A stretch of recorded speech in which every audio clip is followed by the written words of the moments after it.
Yeah, this house belongs to Nancy, right? Yes, it is. I own this house. Wow, must be so cool to have all these luxury brands and the latest furniture. I thought Kevin was talking crazy as I handed my wife the divorce papers. No property division. I'm taking all your personal belongings that I bought while we were married, okay? I said. She rolled her eyes. Of course, I don't want anything you bought that is in this house. I took the divorce papers and started to file them out. I don't think she understood what I meant. She's probably thinking of clothes, bags, and other small things. A few days passed and I went back to the house where I lived with my wife. The movers came and took away my stuff one after the other. So, we're here to take just one single person's belongings? I carried all the things you specified, but your room is now empty. Is that okay? I said, it's alright. It's okay. That's all my stuff. When I said this, the contractor looked surprised and said, then we will take good care of them without damaging them, and got in the truck. After I saw them off, I left the keys on the living room floor and left the house. My name is Matt. I'm a 34-year-old office worker. My wife Nancy is 28 years old and I'm 6 years older than her. We met on a blind date. I never thought I would end up dating and marrying someone younger than me. When I was in my early 20s, I always dated older women. But then in my mid-20s, I guess, I started to enjoy my job and became obsessed with my work. That's why I rarely fell in love. And as I got promoted at work and became more responsible, I had to deal with the junior staff and subordinates more often. The younger girls listened to what I said with an open mind and looked like they were concentrating. We were very cute, and before I knew it, they had thought of me as their older brother. Then I met my wife at a party I hadn't been to in a while. We started dating and got married about a year later. Now I've been married to my wife for 2 years. At first we were very affectionate towards each other, but now I'm glad we didn't have a child. The relationship between my wife and I has cooled to a point that, well, we're glad we're not having children at the moment. The reason why our relationship is not good is because my wife's too lazy. When she comes home, she takes off her jacket, leaves it all over the place, and when I cook her meals, she says things like, doesn't taste as good enough, or that she wants to eat something fancy. She would eat something with a glass of beer and go to her room without putting away any dishes. Before we got married, we discussed and decided on many things. We decided that since we both work, we would cooperate with each other and share the household chores. Or at the very least, do it yourself. But now it turns out that I do all the housework. My wife doesn't even do the laundry, let alone cleaning. One day I couldn't stand the situation. I asked my wife to do a little bit of housework, but she said, you think women should do the housework, right? My father was very cooperative, she said. A man has to take care of his home as well as his work. That's family. I don't know what you're talking about. I don't know what your parents were like. Besides, I make more money than you do. My wife never mentioned it before we got married. She's become so entrenched in her opinions that she's not afraid to express them to me. My wife seems to think that I'm not taking the initiative in the housework. She complains about it every single time. And then she says, I live my life the way I want to live it. She abandoned her share of the household chores, and to top it off, she only kept a minimal amount of her own money in the house and spent it as much as she wanted, without saving it. Brand name clothes, hobbies, she also bought expensive things. She was spending money in an appalling manner. I warned her many times because she was spending money so wildly, but she wouldn't change her ways at all. What I spend my money on is none of your business. I'm bringing money into the house, so you shouldn't have anything to complain about. Ugh, when she said those kinds of things to me, all I think of my wife is like a child, doing whatever she wanted to do. And if that wasn't enough, she told her coworkers, my husband's really annoying. He's just like his nagging mother-in-law. I heard that a mutual friend of ours told me about it, and to be honest, when I heard about it, I felt like I was the bad guy. Then, an evil hand crept on us. It was a man named Kevin, my wife's adulterous partner. He's now 25 years old and works for the company where my wife works.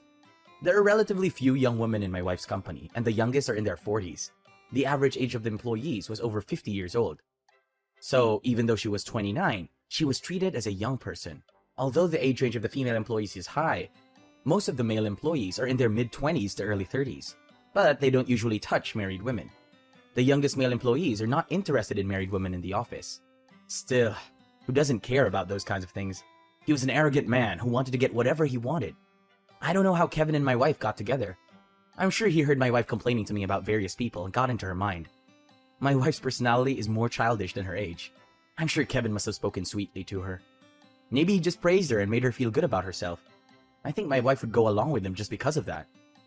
I first noticed my wife cheating on me about 6 months ago, just as the affair was beginning. My wife was napping on the couch, which was unusual for her. She left her phone on the table, and all of a sudden my wife's phone rang. On the screen, there was a line message. I saw a message with the name Kevin and a bunch of heart marks. I immediately suspected infidelity, and on the same day she said, I'm going to be late, so I don't want to have dinner with you. I went to her office and followed her on her way home from work, and she left the office and walked for about 5 minutes. I saw a man approaching my wife from behind. It was Kevin, and they went into a pub linking arms. They must have been having an affair because they looked so close to each other. Otherwise, they wouldn't have walked together while linking arms together. I took a photo of Kevin and my wife walking. I showed it to our mutual friend. I found out it was someone from my wife's office. Then, I started to gather evidence little by little. When my wife was sleeping, I gently put her finger on the phone to open the fingerprint recognition and took a picture of the line talk screen. It seems that the two of them meet quite often. They seem to spend a lot of time in luxury restaurants and French restaurants. The only luxury I recently had was going to Sushi Zanmai with a friend. While I was saving up for the future with my wife, she was spending an extravagant time with a man. But rather than anger, I felt a sense of resignation. I did nag my wife to do housework and stop spending money when she came home from work. If she gave me a sermon like that, I would certainly feel like I was being poked by a nagging mother-in-law. But all of these things were unnecessary for us to continue living together as a couple for a long time. I may have been harsh in my words, but I didn't think she would cheat on me after 2 years. I liked my wife, but now that she's cheated on me, we can't be together anymore. All my efforts up to now have been in vain. I was in shock, but I was determined to change my mind. I was able to change my mind more quickly than I thought. I decided to find a lawyer to divorce my wife. A friend of mine said, I like the lawyer who took care of my wife's divorce after she had an affair. And he introduced me to an excellent lawyer. After that, I hired a credit agency to gather solid evidence to prepare for my divorce from my wife. And it was about a month later when everything was ready. I confronted my wife with evidence of the affair and said, let's get a divorce. My wife didn't think that I had found out about the affair. She was wide-eyed and surprised. But then she said, Well, that's fine. I've been thinking about getting together with Kevin anyways. I don't know if she was being stubborn or what, but she agreed to the divorce. I said to my wife, I want to talk to Kevin once. I've only seen him in pictures and from afar. I wanted to see firsthand what kind of man this guy was. She didn't want to go through the hassle, but I said, I want to talk alimony and stuff, and she reluctantly agreed. Later, Kevin came to our house and we started talking. Kevin was wearing flashy, casual clothes. He seemed to be the type of guy who likes to have fun, or at least the type of guy my wife likes to have fun with. He also had a snide way of speaking. He patted Nancy on the head and said, I'm so happy to be with you, Nancy. That was enough for me. I see, so this is the kind of man you are. I don't regret it at all. If there's anything I can do as a human being, I would have felt a little frustrated too. But this guy seemed kind of empty inside. I knew right away that youth was the only thing he had going for him, so I didn't regret it at all. I'm glad I broke up with a woman who would fall for a guy like him. Kevin never apologized to me or explained his affair. He said, I didn't think the alimony would be so cheap. I said to him calmly, I talked it over with my wife, and we decided not to divide the property among us. That's why the alimony was so small. I guess Nancy's wounds are not that bad. Can't be with her. I feel like I'm talking to a kindergartner. Or maybe it's worse because she doesn't even have the innocence of a kindergartner. This house belongs to you, right, Nancy? Yes, it belongs to me. I'm sure it was originally her in-laws' property and they just gave it to her. I don't understand why she keeps saying it's hers. Yay! I love having all these fashionable luxury brands and latest furniture. I thought Kevin was crazy. As I handed my wife the divorce papers, I said, no property division, so you get to keep all the personal stuff I bought while we were married, okay? She rolled her eyes. Of course. I don't want anything you bought in my house. I took the divorce papers and started to fill them out. I don't think she understood what I meant. She's probably thinking of small things like clothes, bags, etc. Well, I don't want to get into trouble if I tell her all the furniture and appliances are mine. And when she finished filing out the divorce papers, with a triumphant look on her face, she said, Now I'm finally free of you. Kevin said, Now we can get married, and took out the ring from his bag. Now we're married. I'll go get the ring from the room. I was looking at him with a very blank stare. Apparently my wife was already preparing to remarry, and had even given him a ring. Well then, get the hell out of here. Okay. I'll call the movers and have them come this weekend at the earliest. The weekend? I can't help it, I have to work. My wife became grumpy, but then, as if she had an idea, she said, Well then, Kevin, since we're here, why don't we go to a trip on Hot Spring for the weekend? Oh, let's go! I guess this house will be our honeymoon place when we get back. Good, it's going to be a lot less trouble without my wife. I'll just take the baggage that I need. I decided to rent a business hotel until the weekend. A few days went by and I went back to the house where I lived with my wife. I was relieved to see that my wife had already left for the spa trip with Kevin and there was no car there. The movers came and moved my stuff one after the other. It was a lot of stuff, but I decided to leave it at my parents' house for the time being. I was told we were only going to carry one person's belongings. We carried all the things you specified, but you have an empty room now, is that okay? The house is a slightly older used house. I originally put in the request to move only one person worth of stuff.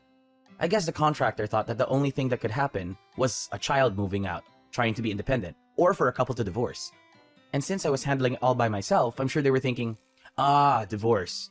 But obviously there was a lot of stuff to move, and when I finished, the living room was like a deserted shell. They must have been surprised. I said, don't worry, it's all my stuff. When I said that, the contractor looked surprised, but said, well then, I'll take good care of them without damaging them, and got in the truck. I left the keys on the living room floor and left the house. 2 days later, my ex-wife and Kevin came to my parents' house. Hey, what's going on? All my furniture and appliances are gone. You stole it! You've been blocking my calls. What kind of person are you? The minute my ex-wife shows up at my house, she's already all over me. I can't believe this. I'm filing a theft report with the police. She even goes as far to tell Kevin that. I calmly told them both they were wrong. What are you talking about? You said there would be no property division, right? Did you forget I bought all the furniture and appliances in that house? My ex-wife says, what? And froze. Kevin says, you're kidding, right? Those belong to you, right? And he's looking at my ex-wife while she's clinging to him. She said, wow, I'm sure I bought some of those things. I'm sorry to tell you, but you've always bought stuff for your own hobbies and brand name goods, and you haven't paid a penny for the things we use together. And I knew you guys would come crashing in. I made sure I had all the receipts and everything ready to go. I showed him the receipts for the furniture and appliances I had purchased. Most of them were paid by credit card. They could see at a glance that the purchases were made with my credit card. Both my ex-wife and Kevin were stunned when they saw the receipts. I can't believe you brought all that stuff. The furniture and appliances were so nice that even the whole house looked beautiful. How much would it cost to get a complete set of the same things? Did you want me to do the math for you? I grinned and used a calculator on my phone app to do the math. Oh.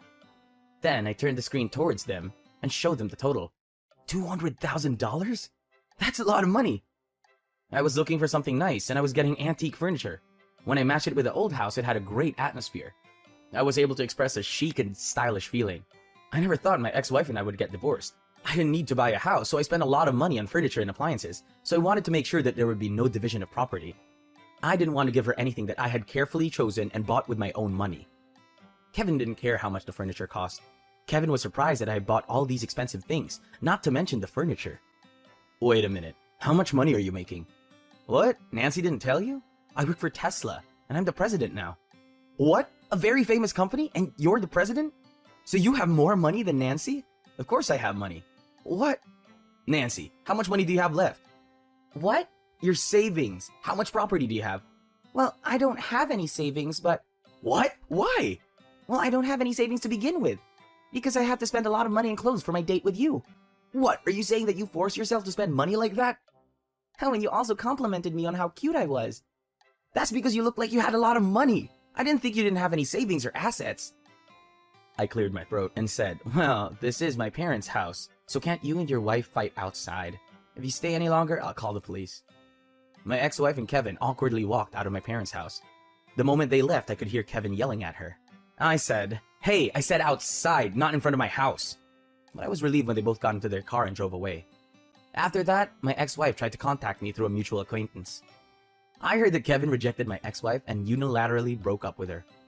They got divorced about a month after they got married, and the ex-wife wants me to get back together with her. I laughed again. Why does she think I would get back together with her? I told her I wasn't going to meet anyone we knew. I told her there was no point in trying to contact me. My ex-wife made several attempts to reach out to our acquaintance, but she gave up when I stubbornly refused. My ex-wife divorced me, married Kevin, with whom she was having an affair. When she left the company, people at work gave her the cold shoulder. When they divorced within a month, she was a laughingstock. Kevin lost his place at work completely. As a result, he made more and more mistakes at work, and at the age of 25, he was moved to a department near the window. Meanwhile, I bought a new single-person's apartment. Oh, by the way, I sold all the furniture and appliances I had when I lived with my ex-wife. I didn't want my wife to think that she could get it back. The furniture and appliances sold for a pretty good price because they were in good condition. Thanks to that, I was able to use the money to buy new furniture and appliances for my new house. I am now living alone in a comfortable room and working hard. I've recently started a new interesting big project. I'm devoting all my attention to it. It seems that I'm most alive when I'm working. I'm going to take it easy on finding love and put work first in my life. Thank you for watching with us until the end. How'd you like today's story? Please subscribe to our channel if you like. See you in the next one.